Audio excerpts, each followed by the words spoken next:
దేశవ్యాప్తంగా రైతులకు ప్రధాని మోడీ నూతన సంవత్సర కానుక ప్రకటించారు.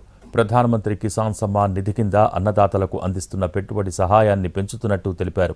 2019 నుంచి మోడీ సర్కారు ఏటా రైతులకు 6,000 పెట్టుబడి సహాయం అందిస్తోంది. 2,000 చొప్పున 3 విడతల్లో అన్నదాతల ఖాతాల్లో సొమ్మును జమ చేస్తున్నారు.